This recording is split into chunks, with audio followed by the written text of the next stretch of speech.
ఇటు రండి, ఇటు వచ్చండి, ఇటు రండి, పక్కకి రండి. హెల్మెట్ దేనికోసం అండి? ఒకసారి ఇవ్వండి.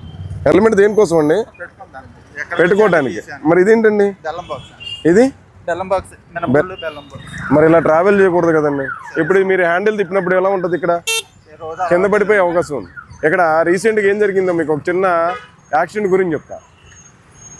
గిరి అని చెప్పేసి కేతనకొండలో ఒక అతను ఇలానే మమ్మల్ని చూశాడు. అక్కడ హెల్మెట్ పెట్టుకున్నాడు, ముందు సంచి కూడా పెట్టుకున్నాడు.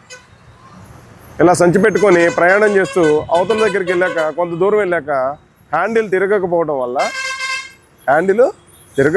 వల్ల కింద పడిపోయి చనిపోయాడు. అంటే మనం ఏం చేయాలి? ఇలా ప్రమాదకరంగా వస్తువుల్ని క్యారీ చేయకూడదు. ఇలా క్యారీ చేయడం వల్ల ఏమవుతుంది? కింద పడిపోతే చనిపోయే ప్రమాదం ఎక్కువగా ఉంటుంది. వెనక నుంచి వచ్చే వాహనాలు కూడా, లారీ కానీ బస్సు కానీ ఏమవుద్ది?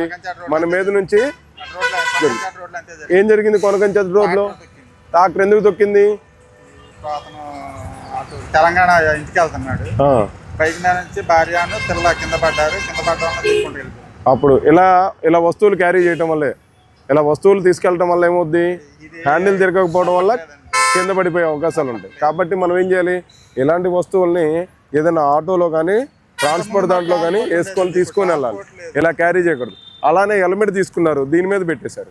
కానీ దీని మీద పెట్టడం వల్ల దీనికి సేఫ్టీనా చెప్పండి? దేనికి సేఫ్టీ? పెట్టుకొని వెళ్ళాలి. అప్పుడు పెట్టుకొని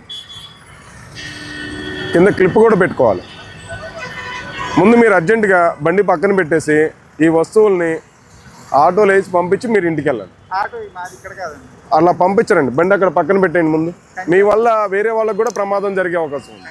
మీ హ్యాండిల్ తిరగకపోవడం వల్ల వేరే వాళ్ళకి గుద్దేయచ్చు. వాళ్ళు వెళ్ళి కింద పడిపోతే వాళ్ళు చనిపోయే అవకాశాలు ఉంది. కాబట్టి మీ బండిని పంపించమండి, పక్కన పెట్టండి. ముందు పక్కన పెట్టేసి అటు పక్కన పెట్టండి, నేను పంపిస్తాను.